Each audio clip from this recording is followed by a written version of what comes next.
Bem-vindos a mais um Papo Furado Cast, tentando esconder o reflexo do computador aqui, ó, para vocês não descobrirem que eu tô projetando essa imagem lá. Na pauta de hoje a gente vai falar sobre Renan Santos, a melhor opção para a presidência de 2026.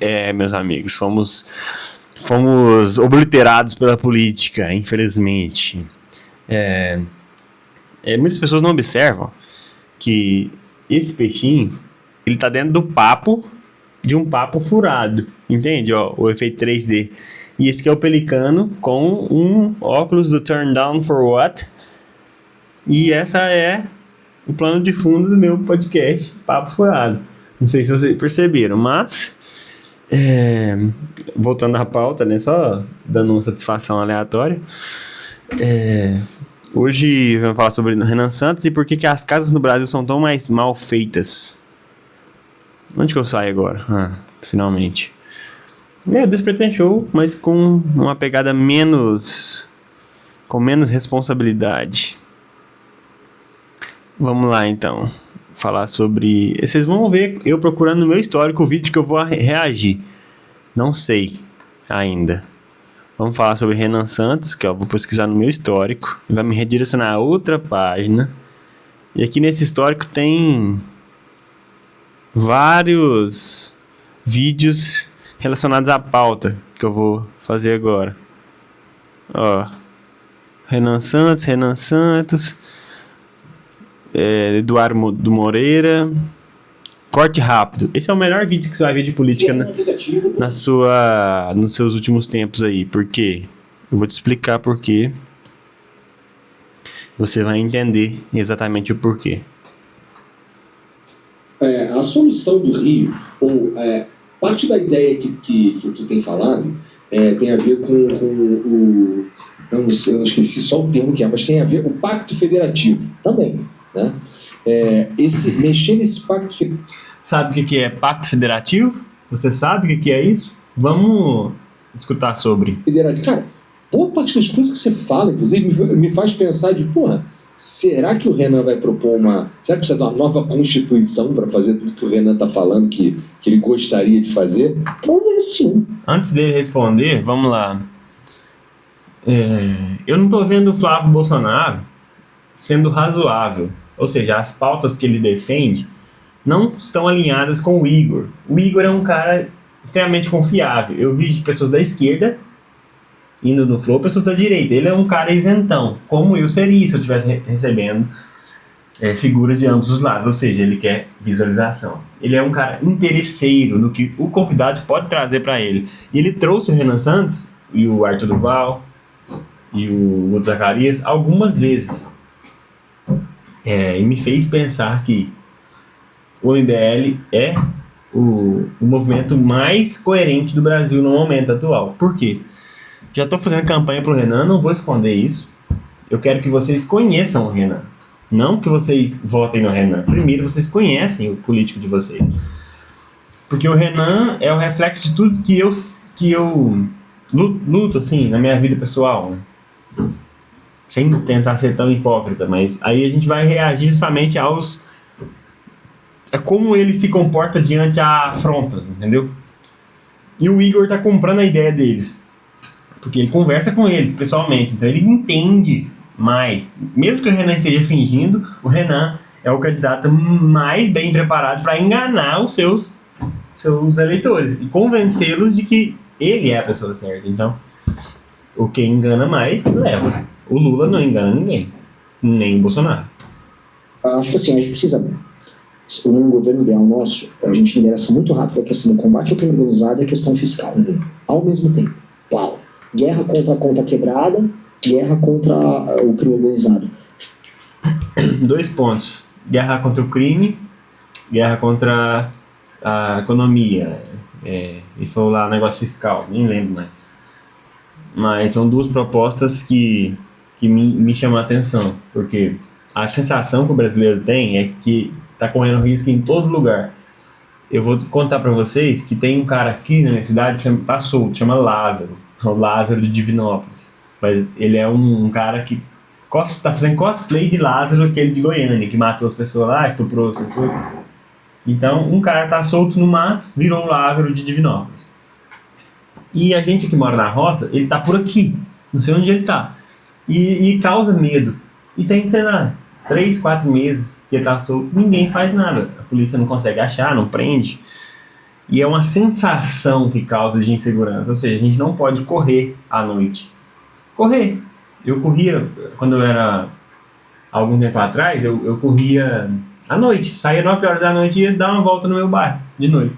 Eu não tinha sensação de perigo, agora eu tenho sensação. Então, quem está preso somos nós, a população de bem. Quando um bandido fica solto, quem fica preso é a população, entendeu? Porque ela se acua. Então, um ponto principal de qualquer candidato é segurança pública. Saúde, educação e por aí vai. E renúncia fiscal, que você falou lá, esqueci o nome da palavra. Só que é economia, não gastar mais do que arrecada. O princípio, o Lula já faz o contrário. O Bolsonaro teve economia. Tá, mas não fez nada além disso. Por quê? Não tinha proposta, ficou lá tentando planejar o próximo mandato. Não é assim que funciona. Vamos lá. Não só vai ter uma entrada de dólar, investimento no Brasil, um surto de otimismo, mas um otimismo também ligado à ideia estamos recuperando essas áreas e vamos montar agora um projeto de favelização. Logo em seguida, você tem que entrar com algo que envolve o Pacto Federativo, que é entender assim, o que a elite das zonas do Rio citaram uma porcaria, que é a elite carioca, especialmente desde que saiu a capital de lá, é horrível. É uma elite predatória, profundamente corrupta. Já começou a xingar a elite do Rio. Já tem a minha aprovação. A elite carioca é uma das elites piores. Ele vai relacionar. Quanto mais pobre, pior é a elite daquele lugar. Das capitais que tem um índice de pobreza, a elite política, a burguesia é pior, porque ela explora e não tá nem aí para aquela cidade. Eles só querem manter o poder. Ele vai citar as famílias, ele vai ser coerente, né, na análise. O que os outros governantes e candidatos tentam esconder, tentam criar, ele sempre fala, criar uma carta de desejos.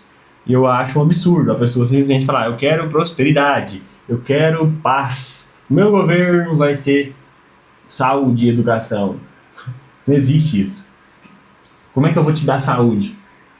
Vou ter que economizar e vou ter que dar segurança para as pessoas trabalharem em paz, segurança para as pessoas irem para a escola em paz, entendeu? Segurança para não morrer, para não ser assaltado. Depois você pensa nas outras coisas. É uma porcaria de carioca. Por coincidência, os lugares mais pobres do Brasil costumam ter as elites mais toscas e canárias e extrativistas de todo o país. Nós precisamos fazer uma troca de elites. E essas elites hoje, no Pacto Federativo que nós temos, elas têm muito poder. Volta para a discussão do Tocantins, ou pode ser Maranhão, Piauí. Porque os políticos que mais têm poder no Congresso Nacional são dos lugares que vão pior. Por que Alagoas faz... Assim, Alagoas tem o Renan Calheiros, o filho dele é ministro, ele já presidiu o Senado trocentas vezes, teve o Arthur Lira, que é de Alagoas, também foi presidente da Câmara, e a gente normaliza...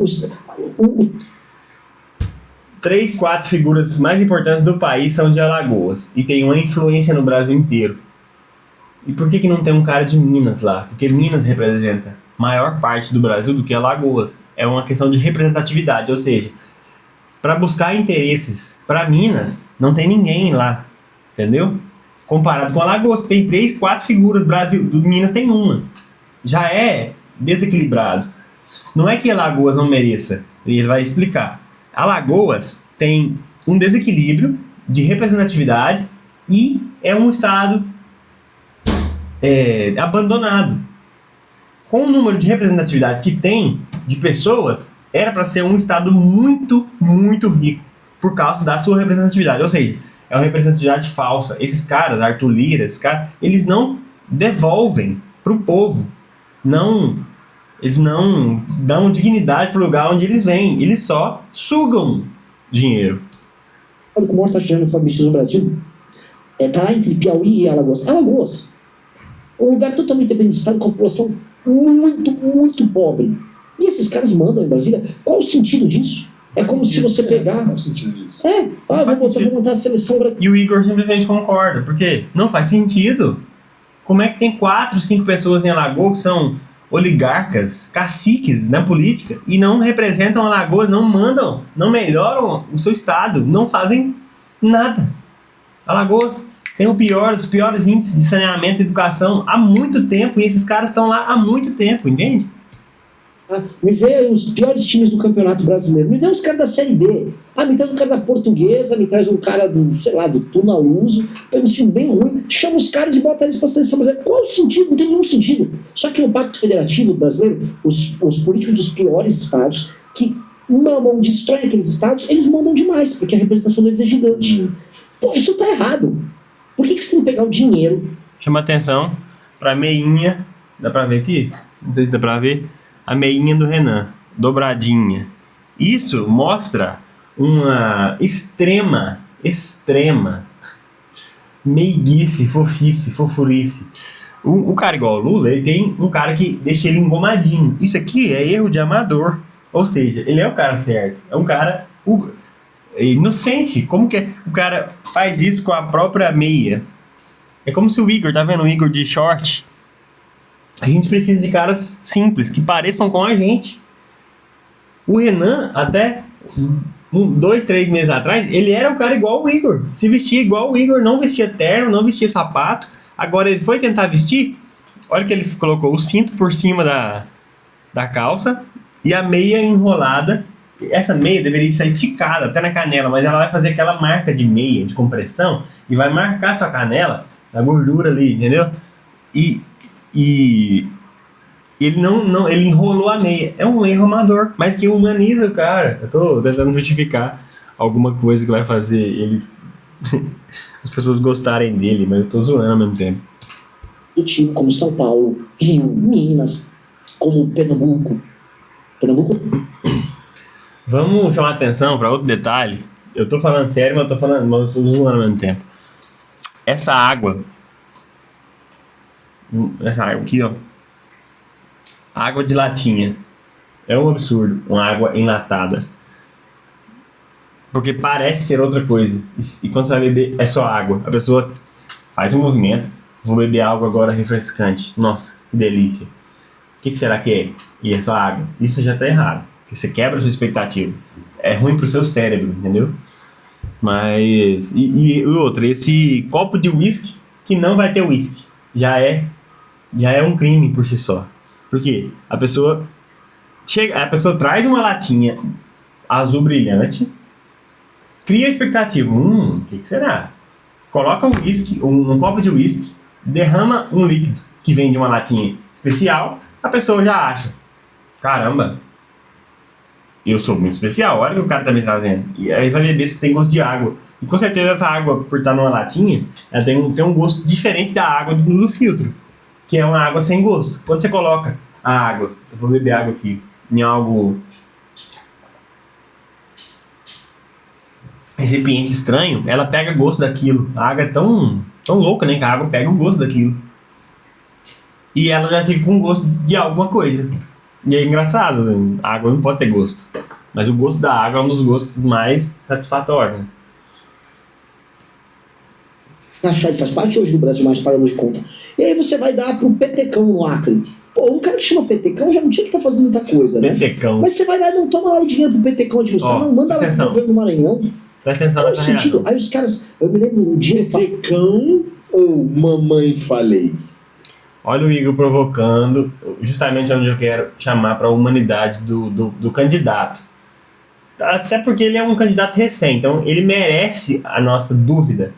Será que ele é bom ou ruim? Ele merece. O Lula não merece minha dúvida. Ele já governou 25 anos no Brasil. O Bolsonaro não merece minha dúvida. O Renan merece. Eu não sei como é que ele vai governar. Ele merece o benefício da dúvida. E o Igor levanta. Petecão ou mamãe falei? Quem você acha que é melhor? Qual é o nome pior, mais caricato? Olha a reação do Renan. Essa você não pegou. Aceita a derrota. Aceita a derrota. Aceita... Ele simplesmente entra na brincadeira e recua. Caralho, eu não posso falar nada do Petecão. Um dos principais representantes do movimento chama Mamãe Falei. Não tem moral pra falar de ninguém, entendeu? É foda. Corte rápido Corte rápido, Igor. Eu gostei da honestidade, porra. Também o corte rápido. Um outro cara faria o quê? Não. Um outro cara... Não, mas veja, mas realmente, o Arthur, mamãe falei, é feio pra caralho. Não, pois é. Tudo bem que você inventou. Sabe o que acontece? Parece que o Igor é brother dele. Não é alguém que ele tem medo de cutucar. E o Renan dá a liberdade pro Igor fazer esse tipo de brincadeira. Não é algo perigoso, porque o Renan não tem escândalos pra ele confrontar os escândalos, entendeu? O mesmo escândalo que o Lula provoca e o Bolsonaro provoca. Então, o Igor é um brother. É como se o Renan fosse um brother sendo eleito. Pra gente que é novo, que tem essa cabeça nova, millennial, sei lá, descolado, a gente acha que a gente é descolado, a gente acha que a gente é cult. Sei lá, a gente sempre acha que a gente é bom e as pessoas são ruins. Quem tem autoestima, né? E eu tô ganhando essa autoestima agora. Então a gente acha, eu acho que eu pertenço ao time do Igor. Eu sou o podcaster, entendeu? A gente que tá assistindo o Igor, a gente acha que a gente tá do lado dele, contra os políticos. Mas aí ele trata o Renan como se fosse brother. Tudo disso, caralho, mas enfim. Corte rápido. Tanto que o Arthur Duval é melhor que o Petecão. Pô, eu também acho. Aí, ó, pô, é um político muito superior ao Petecão. Aí eu já não sei.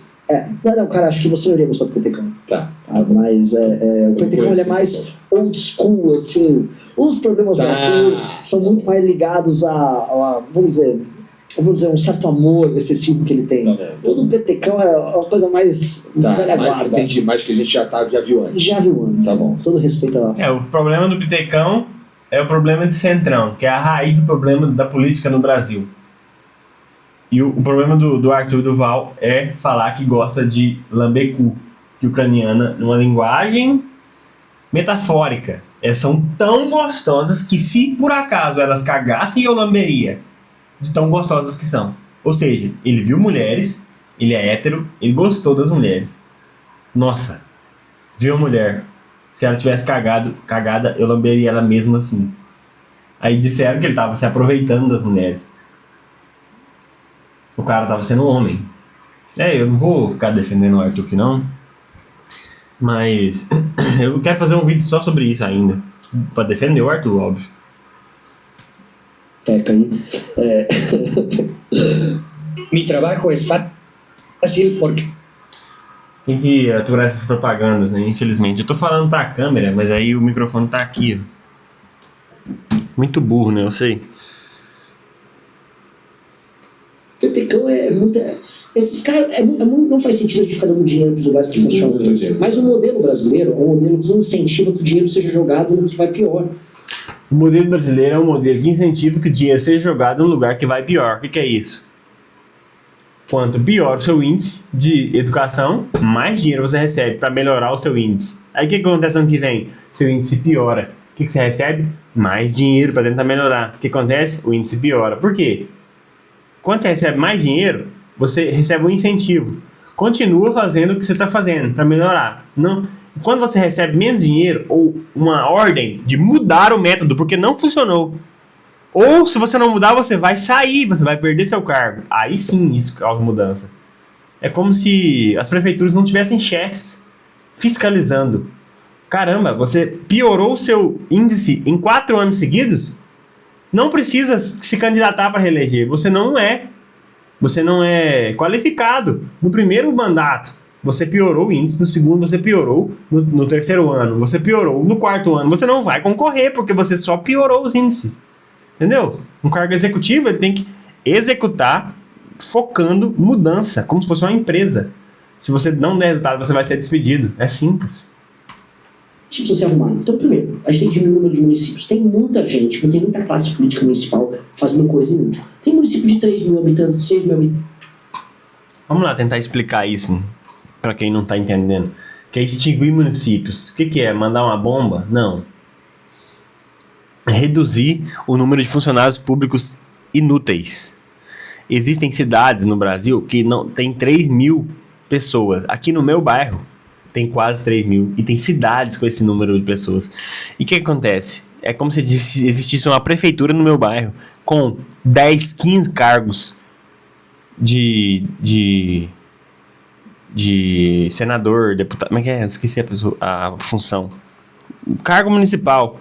E além do prefeito, do vice, e cada deputado tem um parlamentar, um assessor. Isso pesa muito na folha de pagamento. Ou seja, essa cidade de 3 mil habitantes custa, no mínimo, 1 milhão por mês. Entendeu? Do tanto de cargo que tem para manter a prefeitura. E essa cidade não melhora os índices de educação. Não melhora porque se ela for pior, ela recebe mais dinheiro e as pessoas tendem a roubar mais, a se aproveitar mais desse sistema que é uma bola de neve negativa, que aumenta a ineficiência, que incentiva o político a ir mal, entende? Imagina se você recebesse um salário maior se você fosse um funcionário pior. Aí você pega a arrecadação vai ter no governo federal. Você quer ser um município de 10 mil habitantes e quer ter sua prefeitura, tá? Beleza, o município é autossustentável? Tá bonecão, IDH certinho? Toma, pode se emancipar, você tá pagando por conta. Tá emancipado, conta sustentável nos últimos 10 anos, não de repente o governo federal fica te bancando. Beleza, vira uma cidade. Tá aí, tem seu dia de existir. Agora, você é um município que só existe nominalmente. Você depende do governo federal e do governo estadual jogando dinheiro. Aí fica sustentando os petecões ali que administra. Pô, você só não tem que existir comunidade federativa. Funde aquilo ali, junta com os municípios da região, uma Câmara Municipal pequena, um prefeito para administrar, e aí entra, para mim, o grande sonho meu de reforma administrativa, que seria o maior legado de todos, mais do que o crime. Que é o seguinte, destruição do mais do que o crime com o legado. Mas esse. Tá vendo? Ele mesmo se corrigiu, sendo humilde. Ele reconheceu que errou e ainda fez graça. E o Igor riu porque é um humano conversando com outro ser humano. Ou seja, ele está me enganando direitinho. Ele ainda não tem os cacuetes de políticos. Será que ele vai ganhar esses cacuetes? É melhor colocar ele agora, porque ele ainda não tem os cacuetes de político. De enganar. Ou ele está me enganando direitinho. Você mudar o sistema de incentivos da política brasileira. E é a partir de um princípio isso aí. O princípio é a democracia, ela é falha, e num país em que as pessoas não se autogovernam, elas não vão conseguir se governar democraticamente também. Ou seja, as pessoas votam em porcaria. E a porcaria se sente incentivada a fazer porcaria mais porque porcaria. Ela não é cobrada. Onde eu vou chegar? Um prefeito no interior do Maranhão não melhora os índices de cobertura de esgoto, SAEB, que é ranking para educação mais infantil, IDEB, não melhora nada. Você vai mal em todos os índices. E tome dinheiro. Curso federal. E a população ainda reelege o cara. Não dá. Se a gente quiser tirar os municípios pequenos da situação que está, tirar o peso que existe sobre, especialmente o sul-sudeste, o Pacto Federativo, e aí fazer com que esses lugares melhorem, a gente tem que melhorar o IDH desses lugares. E o poder público já está recebendo dinheiro para tentar melhorar o IDH. Eles só não fazem isso. Para melhorar o IDH, alterar o sistema de incentivo. Um prefeito, ele só poderá receber emendas, fazer um show do Safadão. Todo prefeito que vai um show do Safadão, do Natanzinho, isso elege todo mundo no interior. E o partido dele só vai receber fundo partidário se ele bater metas. Então, assim, aumentei a cobertura de esgoto para 20%, era 10%. Era 10, mudou para 20%. Aqui. Emenda, só uma emenda. Eles subiram o SAEB tantos por cento, ganhei 4 pontos aqui. Diminuí a criminalidade, ganhei mais 2 pontos. As contas públicas estão ajustadas no final do mandato, ganhei mais produtividade. Pontos. Você ganha um número de pontos. Pondera os pontos pelo tamanho da cidade, e aí o partido dele recebe esses pontos. O partido dele elegeu vários prefeitos, recebeu muito ponto, toma dinheiro do fundo partidário, porque aí o dinheiro está indo para quem está atendendo melhor as pessoas. A diferença disso para o voto, na distribuição do dinheiro, é que assim, as pessoas, vamos reconhecer, votam muito mal nesses lugares. E não é que elas nem votam mal, elas vendem voto. Sim. A gente tem que reconhecer que as pessoas vendem voto no Brasil, que a democracia no Brasil é nominal. A gente pode ser democrata, mas a gente pode ser otário. Compra de votos indiretos, programas sociais do governo que financiam diretamente as pessoas que votam nesse mesmo governo, e pessoas do funcionalismo público também votam nesse mesmo governo porque estão trabalhando para esse governo, e presos que também votavam nesse governo. Então são compra de votos indireta, entendeu? É difícil você analisar isso, a maioria das pessoas não entende. Sim, mas é nominal. Então vamos mudar o sistema de incentivo. Mudar o sistema de incentivo para tirar essa coisa de eleger coisas nominais, coisas não, pessoas e candidaturas nominais. Bolsonaro, Deus acima de tudo, pátria acima de todos. Votar no Bolsonaro porque ele defende a família. Não.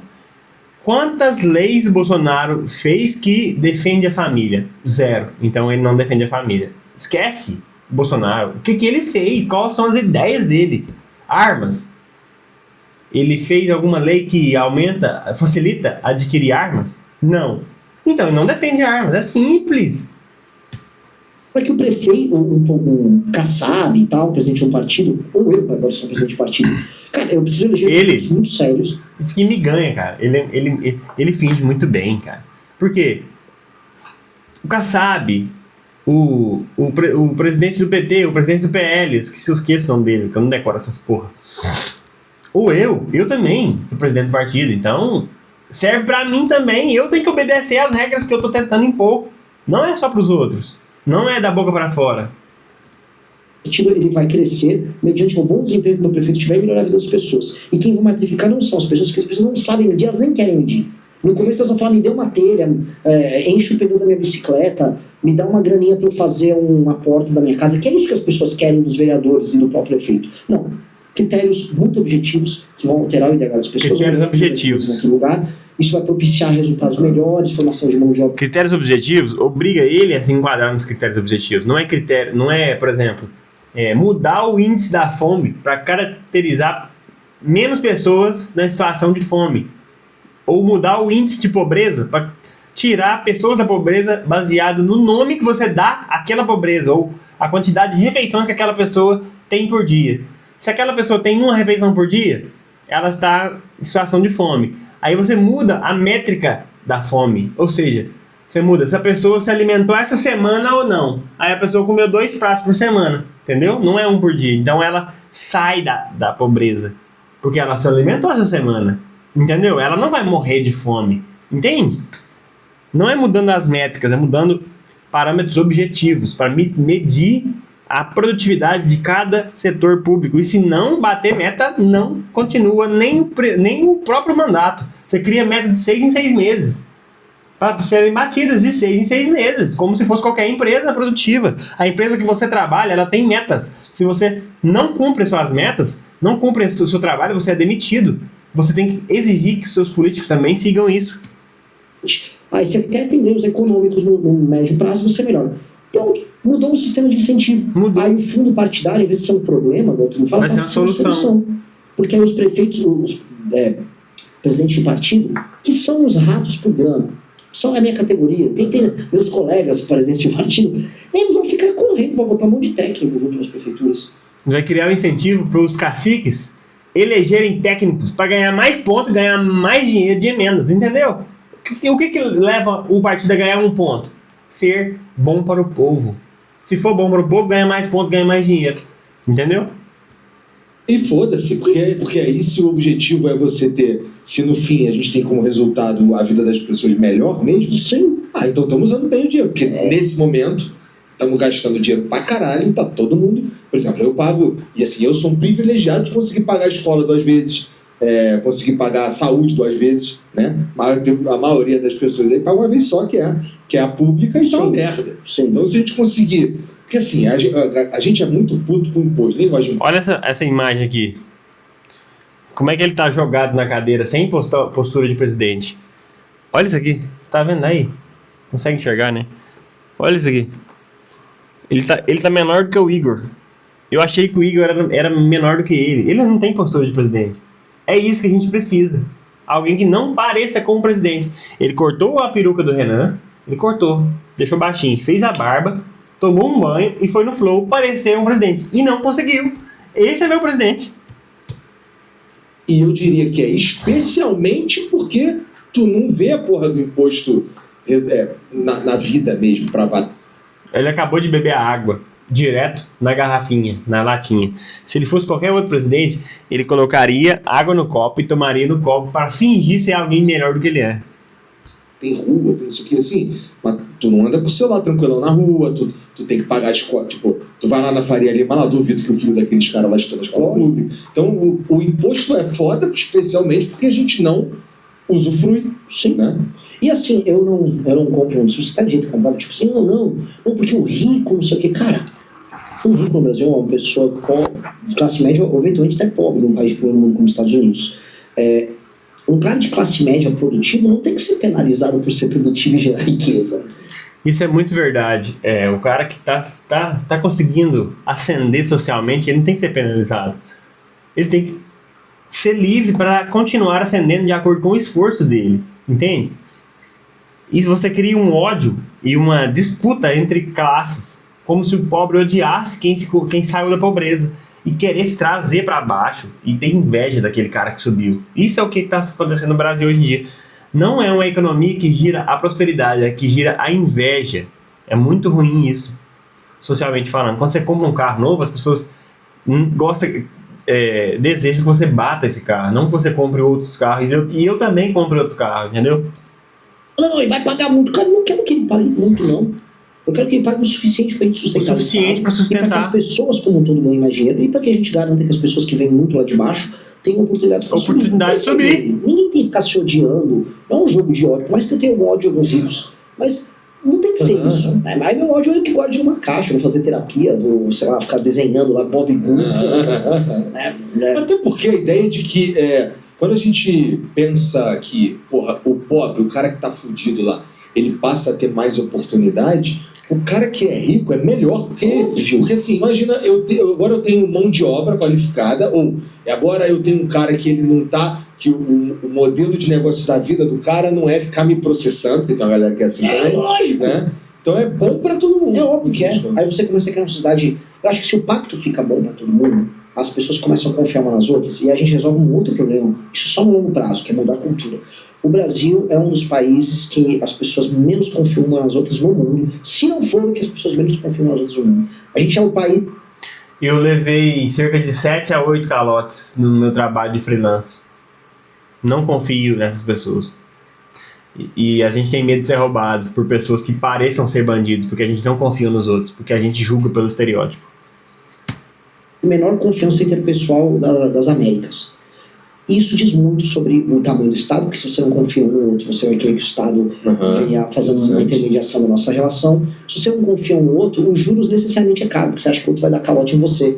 Então, nós não confiamos nos outros. E isso tem razões históricas, a gente pode fazer, obviamente, estamos num podcast, eu não posso me estender muito, porque eu adoro a análise sociológica disso. O Sérgio Bartiolano, leiam Raízes do Brasil. Aí alguém vai falar, você é comunista, Sérgio Bartiolano, os fundadores do PT, dane-se, ele era maravilhoso, cara, dane-se. Ele era muito bom, e leiam o Sérgio Bartiolano. Cara, tem alguma coisa ali, enfim, a gente pode falar do processo de colonização, mas as pessoas não se confiam umas nas outras. Agora, quando você tem, se você for num condomínio de classe média alta, você vai ver que as pessoas confiam mais umas nas outras em de condomínio. Por quê? Porque você tem uma relação pacificada entre as partes. Aqui elas se sentem mais ou menos iguais nisso aí. A gente tem que tornar o Brasil um lugar em que as pessoas não tenham raiva umas das outras, e aí esse grande condomínio brasileiro, o cara não vai se sentir tão inimigo do outro. Então, esse cara tá levando, por exemplo, o cara tá levando vantagem minha lá no Pacto Federativo. Não vale a pena, você começa a criar esses ódios interregionais. Eu entendo o paraíso fala, eu moro no Brasil, eu quero ter uma chance de vida lá em Santa Catarina. Agora eu entendo o catarinense que fala, vocês votaram no Barbalho o tempo todo, destruíram lá, agora tá mudando pra cá, e inevitavelmente quer construir um barraco aqui na minha cidade. O Pacto Federativo, ele incita o ódio entre estados, porque justamente o cara sai do Pará depois de ter eleito um mau governador e vai buscar uma oportunidade em Santa Catarina com a mentalidade de escassez que o catarinense já superou, em tese, eu tô falando em tese, e chega lá, vai morar em favelas. Por quê?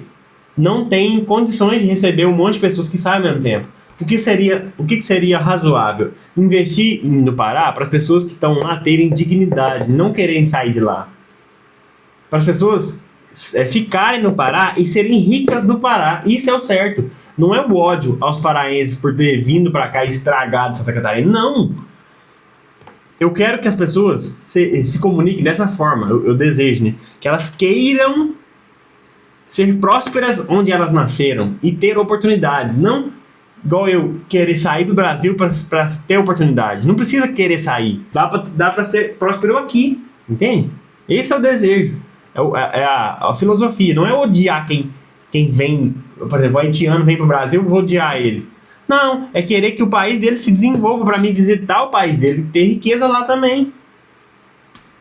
Aí você começa a criar uma relação de ódio, ainda mais quando você entende que o Pará é muito mais privilegiado que Santa Catarina no Pacto Federativo. Ganha mais dinheiro no Pacto. Desculpa falar o termo. Por favor, se for me processar, é apenas a mim, o programa Flow, nem o Igor tem nada a ver com isso. Mas isso é muita honestidade, cara. É honestidade intelectual. Ele falou que vai chamar o cara de bosta, e se for processar, processa ele, não o Igor. É honestidade intelectual. O bosta do Barbalho tem 81% de aprovação. 80%, e as pessoas moram em Palafita. Belém, mais de 50%. 80% de aprovação é muita lavagem cerebral, sendo que é o estado, um dos piores estados, 50% do estado é favela. Imagina, você olhar, por exemplo, eu moro em Divinópolis, metade da cidade é favela, e a gente reelege o prefeito. Parou pra pensar nisso? Absurdo. Em favela. E a população está indo embora do estado do Pará. Tá indo embora. Elas vão embora, mas aprovam o governo do Pará. Aprovam o governo e vão embora. Esquizofrênica. A Esquizofrênico. galera do Pará tem que ter um freio de arrumação. Essa galera de Santa Catarina tá brava. E com razão. Pô, eu tô fazendo a lição de casa. Isso soa como misoginia, mas é pra esconder o real problema, que é a falta de saber votar, é a falta de coerência no voto e a cobrança depois que você vota. E o desenvolvimento da sua cidade natal, que você deveria querer, paraense. Que Natal, que Pará fosse uma cidade digna, como Santa Catarina, ou melhor, não ir para Santa Catarina, entendeu? Você pode ir, ninguém tá te impedindo de ir. Eu tô falando assim, você deveria querer que a sua cidade natal fosse tão boa quanto. Temos dinheiro do governo federal e a galera se muda para cá. E se bobear, ainda vai votar na esquerda. Então, nesse sentido, você começa a criar os ódios interregionais. Entendeu? Só que um ponto que, indo para Belém, conversando com as pessoas, você vê, a maior vítima dos barbários, na verdade, é o cara de Belém, que é trabalhador, produtivo, não gosta dos barbários e não tem nem condição de tirar o barbário de lá. Esse cara está implorando por ajuda. Assim como no Maranhão, um cara que é produtivo, que tem uma loja de material de construção, ou um funcionário, um cara no CLT, um vendedor lá em São Luís, em Imperatriz, em Bacabal, fala, cara, alguém precisa tirar essa oligarquia maldita daqui. Porque esse cara é a maior vítima. Então, a grande aliança para mudar o Brasil, e é isso eu proponho, a aliança é o seguinte, as pessoas produtivas dos estados hoje que o PT domina, juntem-se com as pessoas dos outros lugares e vão fazer uma aliança do pagador de conta. Não dá para ser unânime, nunca dá vida na política, quem tenta ser unânime em geral é ditador. Vamos juntar, então, o Brasil pagador de conta. Junta todo mundo, não importa se você é paraense, se você é catarinense, se você é gaúcho, se você é baiano. Cara, o Brasil pagador de conta teve todo mundo juntar, vamos ter um programa e vai falar qual o objetivo do Brasil pagador de conta. Todo mundo vai pagar conta. Todo mundo. Isso. É uma boa solução. Eu gostei da solução. Juntar as pessoas de bem para tirar do poder as pessoas de mal. Porque as pessoas que estão sendo massas de manobra, elas não conseguem enxergar que elas são vítimas daqueles ditadores. Mas vamos mudar de assunto e finalizar com 20 minutos. Voltando aqui para reagir a esse vídeo do canal. Olá, o tema do vídeo de hoje é... A casa... esqueci o canal aqui. Desculpa. Não tô vendo, buceta. E o Green me chamou a atenção pela capa. Eu não sei de que se trata, a gente vai reagir. A casa brasileira é um golpe térmico. Eu venho falando disso há muitos anos, desde quando eu estudei arquitetura, uns 5 anos atrás, que eu parei de estudar. Mas eu sempre pensei nesses conceitos. Eu estava na faculdade, estudando, pensando em desenvolver casa para quem não tem casa, soluções térmicas e acústicas para ficar uma casa mais silenciosa, mais aconchegante durante a noite, para você ter uma boa noite de sono, e casa barata. São vários princípios da arquitetura, você tem que pesquisar. E meus colegas, eles queriam fazer casa para rico, e luminária, e pé direito, e não sei o que tem, escada, e sabe, e piscina, e deck, só isso que eles queriam saber. Eu tinha um aluno interessado. Eu fui expulso da minha sala por não aguentar psicologicamente, eu não tinha condição de aguentar o tipo de assunto que era tratado nas aulas. Isso foi o que aconteceu. Eu só simplesmente fui um cara idiota. Poderia ter ficado, mas eu fui idiota. Térmico e a casa brasileira como estufa. O desconforto térmico e a casa brasileira como estufa. E aí você você pode se perguntar, por que minha casa é tão quente? Essa pergunta parece simples, mas ela vai revelar um problema muito maior. Porque não é cultural. Só o calor do Brasil, não é só o sol forte. O que a gente está vivendo hoje é uma crise profunda na forma como a gente constrói e planeja as nossas cidades. Porque nos últimos anos, a sensação de calor dentro de muitas casas deixou de ser aí algo de verão, se tornou algo constante, porque muitas casas aí vão se comportar como estufas mesmo. Elas vão pegar esse calor, elas vão guardar esse calor e vão devolver o calor pra gente o ano inteiro. E para que a gente entenda isso, não basta aí culpar o clima ou o aquecimento global, mesmo que eles piorem tudo. A raiz do problema está na forma que nossas casas são pensadas, são construídas e são vendidas. É aqui que a conversa vai realmente ficar séria. Então nesse vídeo a gente vai abrir aqui a casa como uma espécie de caixa de ferramentas. A gente vai entender essa economia da parede fina, essa estética que ignora o nosso clima também, essa cultura da Economia da parede fina. As construtoras vendem tijolo fino como se fosse ser mais barato construir sua casa, mas elas constroem uma estufa para você. Elas vendem a estufa como uma casa barata. que troca o conforto por aparência, essa política também. Trocar conforto por aparência. Eu acabei de falar isso, que eu estava pensando em criar casas sustentáveis, térmicas, aconchegantes, e as pessoas pensavam em luxo, ou seja, aparência. Esse padrão mínimo para uma casa e essa ecologia das cidades que amplifica ainda mais o calor. Meu curso era arquitetura e urbanismo. Eu sempre pensei na ecologia da cidade. E os alunos, meus colegas, sempre pensavam em luxo. E não, nada de funcionalidade, nada de parque, nada de conversar ambientes. Eles só pensavam em coisas abstratas. A ideia aqui não é culpar você aí, o morador. A ideia é mostrar o porquê chegamos aqui e por que a gente continua repetindo esses erros óbvios. Então a ideia é mostrar aqui que a casa brasileira, do jeito que ela é feita hoje, ela produz calor como se fosse uma máquina. E entender os mecanismos é o primeiro passo para que a gente mude tudo isso. Mas antes disso, aperta o like para dar essa força pro canal. Também se inscreve no canal para não perder os próximos vídeos. E deixa eu me apresentar aqui também. Meu nome é Felipe Boni, eu sou um dos fundadores da Green, uma empresa que... Acabou de travar aqui. Caralho. Como é que eu faço agora, bucetar? Ai, meu Deus, inferno. É porque tinha um anúncio, né? Olá, olá, o tema do vídeo de hoje é...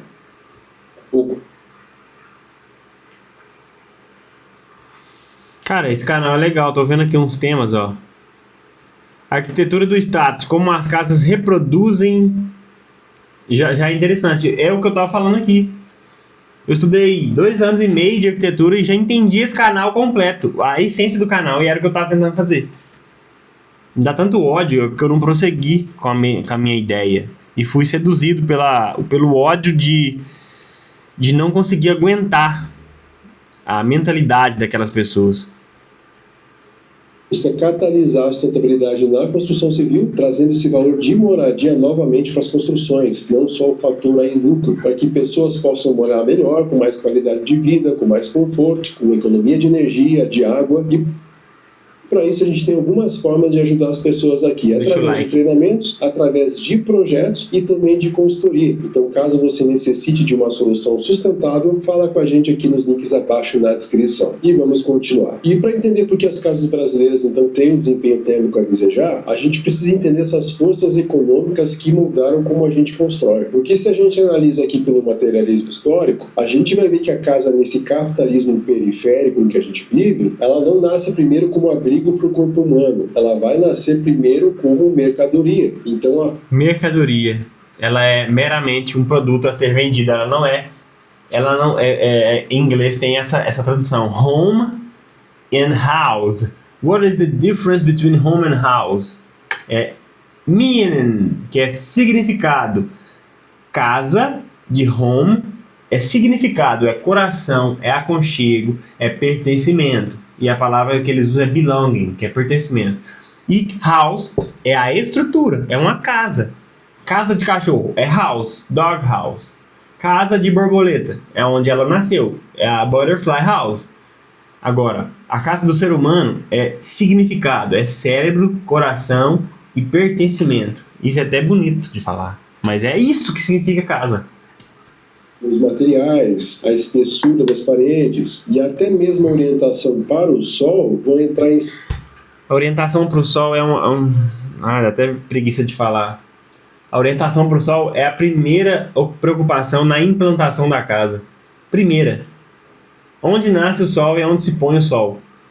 Antes de construir a casa, aqui no Brasil a gente constrói a fachada virada para a rua. Foda-se o sol, foda-se a corrente de ar. Uma casa quadrada, ridícula.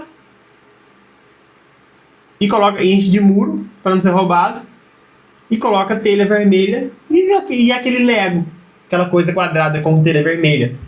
Tá aí minha casa, meu sonho. Eu trabalhei tanto para construir essa casa, vai morrer de calor dentro dessa casa agora.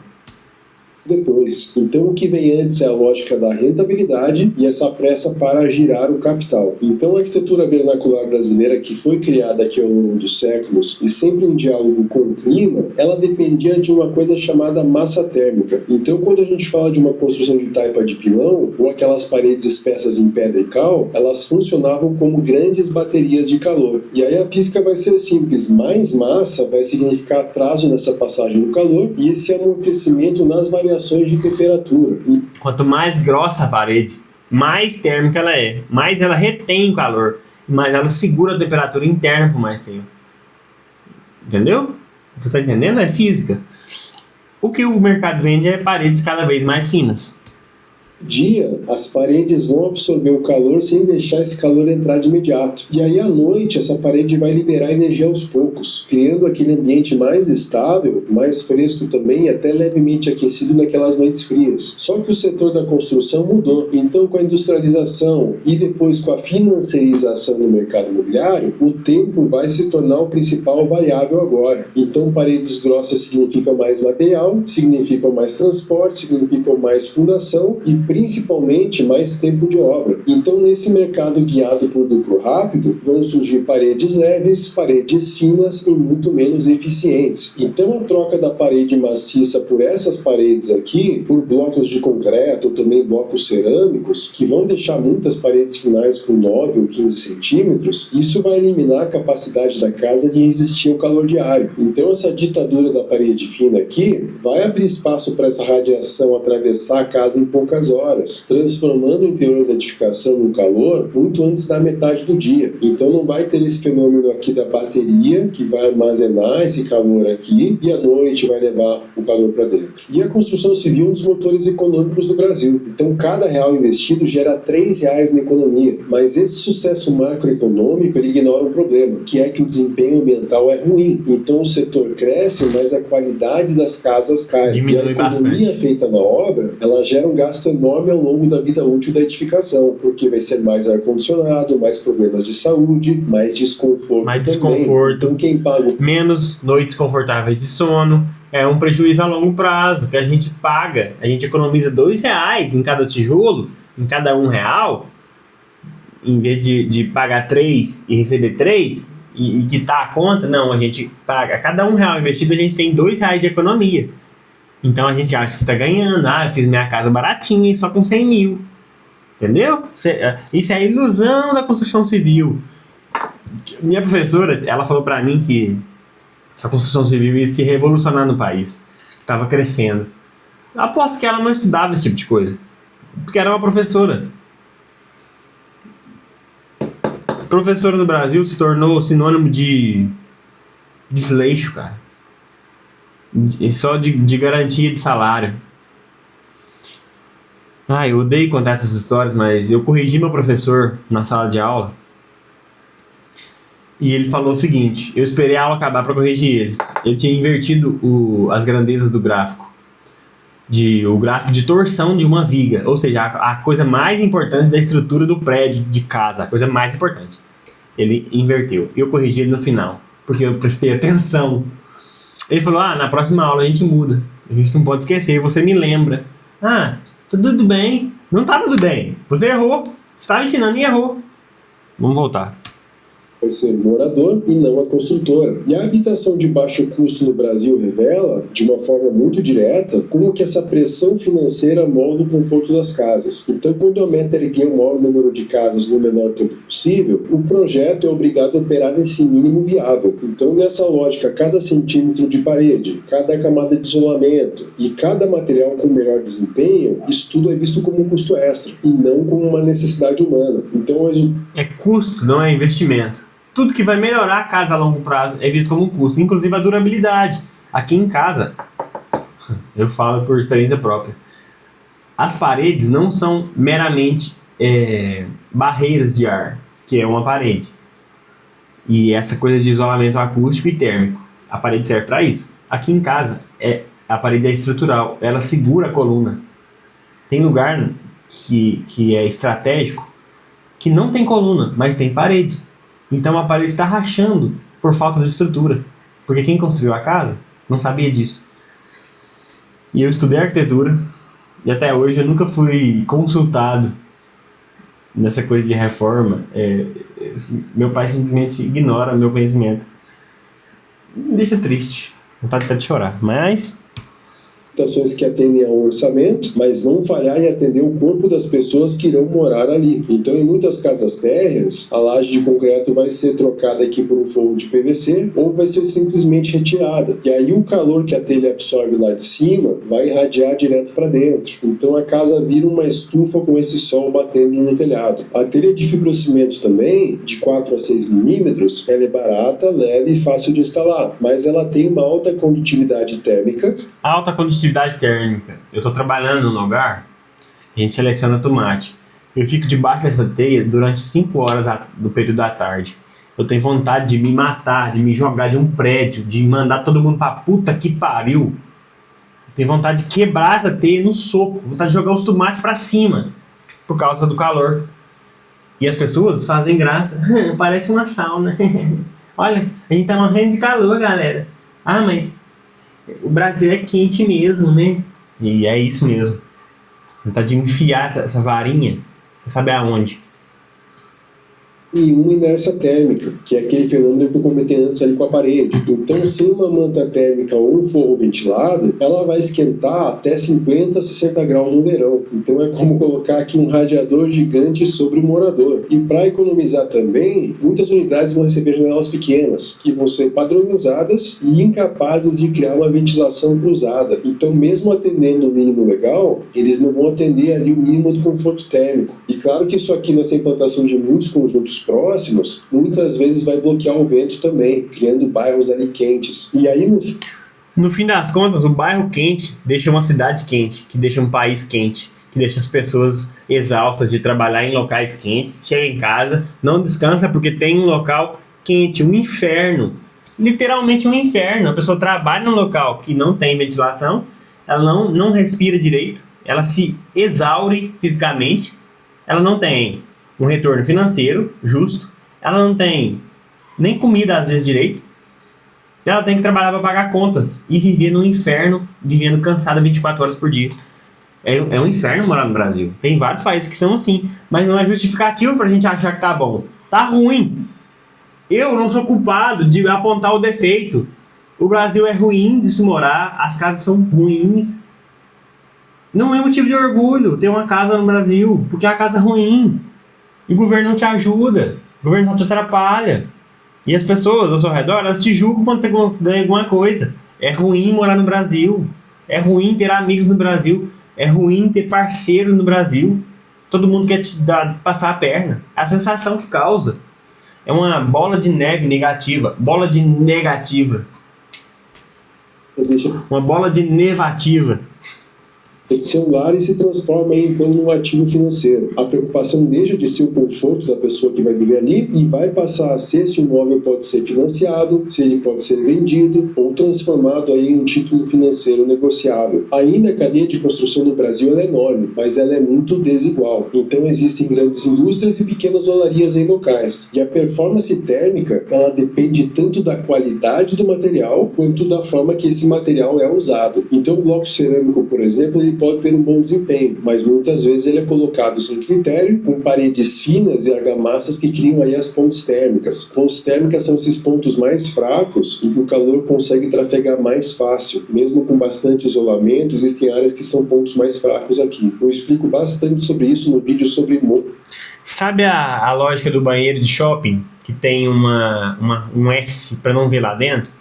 Isso é uma ótima barreira de calor e que mantém o fluxo de ar. Se você manter duas janelas, duas portas dessa nas extremidades, pensando na implantação, no caminho natural do vento, você cria uma maneira de refrescar a sua casa. Eu já estudei sobre isso. Existem várias formas de manter uma casa, mas eu não vou entrar em detalhes porque eu quero fazer graça com o conteúdo dele. Um conteúdo muito bom, inclusive. Depois procura aqui entre os vídeos do canal. E materiais metálicos para cobertura, eles são valorizados pela durabilidade, mas eles ignoram a reflexão e também a emissão de calor quando eles são colocados sem isolamento. Então, em casas de baixo custo, essas telhas metálicas são colocadas muitas vezes sem proteção nenhuma, criando aí os ambientes quentes e insalubres. Ainda autoconstrução. Insalubre é a palavra. Eu trabalho num local que é insalubre. Ninguém discute. Ninguém pensa. Ninguém conversa sobre isso. Insalubridade é um problema grave. Como comum no Brasil, Eu sei em dizer que eu moro num lugar insalubre. Aqui, ó, você tá vendo isso aqui? Isso aqui é insalubre. Não tem janelas nesse quarto. É insalubre. tem uma tendência de piorar esse cenário, porque mesmo material com uma boa performance, ele pode virar um problema quando ele é mal aplicado, porque a indústria muitas vezes A falta de conhecimento pode transformar um material bom num problema. vai vender o produto, mas ela não vai se responsabilizar pelo sistema final. Então, se a economia política explica por que nossas casas mais baratas são tão quentes, a estética e a cultura do consumo, elas vão explicar até... Eu odeio estética. Odeio a cultura do consumo. Eu sempre tenho razão. Eu tô com esse cara e não abro. Eu fecho com esse cara e não abro. Porque as casas da classe... Eu odeio as pessoas postarem coisas por estética, por status, e não por cultura, por merecimento. Entendeu? Odeio. A classe alta também superaquece. Então a arquitetura brasileira vive um conflito aberto com o próprio clima, porque muitas escolhas vão ser guiadas por status, por aparência e por símbolos de modernidade global. E não vai ser pelo bom senso térmico, não. Muitos não vão ter nem ideia que isso é possível ser feito, simular o conforto térmico de uma casa para descobrir se ela está confortável ou não, quantas horas do dia eu vou estar confortável e como eu posso aumentar isso. Então isso é um trabalho que, como o Green, a gente faz aqui. Mas enfim, o resultado é uma casa que vai copiar um estilo estrangeiro, vai ignorar o clima e vai muitas vezes tender a ter cara de clínica. E o prédio de vidro espelhado, ele... Casas com cara de clínica. Essa é a melhor definição que eu já vi, cara. A casa não é nem bonita. Ela parece uma clínica.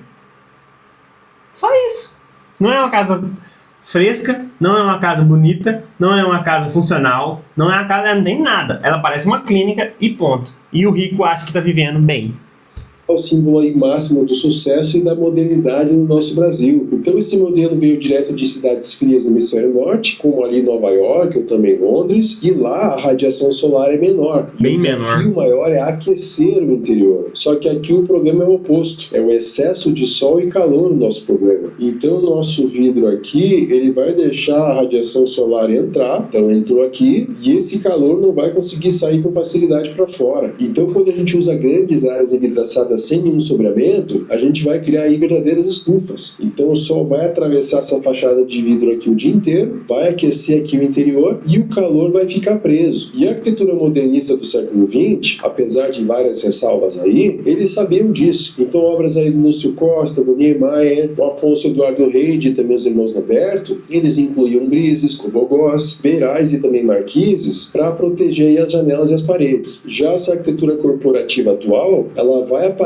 essas proteções para criar fachadas lisas e tecnológicas. E o custo térmico disso vai ser enorme, porque sem sombra externa, o prédio vai depender de ar-condicionado pesado para ser habitável. E aí... Custo por ar-condicionado em prédios burros, construção civil idiota, no Brasil tudo errado, véio. Dá vontade de explodir esse país, mano. Tudo que eu ouço de pessoas inteligentes é criticando a falta de racionalidade na hora de pensar o ambiente.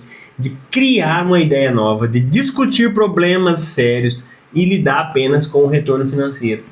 Cara, eu fico puto, velho, de pensar nisso. Me dá uma raiva, porque eu não consigo nem fazer graça, só me dá raiva. O vidro, então, não é inocente. Ela exige energia constante para combater o calor que a própria fachada deixa entrar. Então, o resultado é uma armadilha térmica que vai transformar essa vista bonita aqui em uma conta de luz alta e também ambientes desconfortáveis. Conta de luz alta e ambientes desconfortáveis. É só isso que eu precisava ouvir. Eu vou encerrar mais um episódio aqui.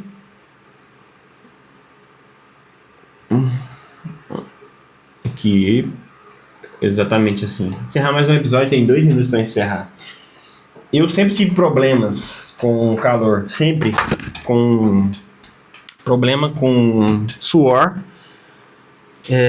No meu trabalho tem um cara que também tinha problema com suor nas mãos. A gente se conversa com o problema. A gente se identifica com o mesmo problema do outro. A gente conversou na época de escola. E eu sempre fui um cara com um potencial reduzido por causa da falta do cuidado das escolas com a coisa térmica. Então eu saía de casa chateado, chegava na escola, ficava chateado por causa do calor, ia jogar bola na quadra. A quadra coberta por cobertura metálica, eu ficava puto porque tava com calor, jogando bola com calor. Simplesmente porque a gente copia a arquitetura de países que não tem o mesmo clima que o nosso. Então a gente tá sempre dando murro em ponta de espada. A gente tá dando murro, a gente tá dando cabeçada em ponta de espada o tempo inteiro. Isso me deixa puto. Então, encerrando mais um papo furado com 2 assuntos: Renan Santos e alvenaria idiota brasileira. Não esqueça, o problema se chama Brasil, com B de Brasil. Não se esqueça, é burrice. É óbvio que tem pessoas inteligentes aqui nesse país, você não tá vendo? Tem pessoas inteligentes. Mas meu ódio ao Brasil é muito maior do que a minha força para lutar por um Brasil melhor. Eu tenho que trabalhar isso. Reverter essa energia que eu xingo em trabalho, em prosperidade. Eu ainda estou falhando nisso, mas eu reconheço que é o primeiro passo para a mudança.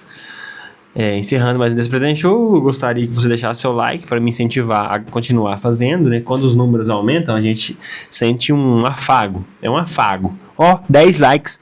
É um afago, assim, ai, que delícia. Então, obrigado pela assistir até aí e falou.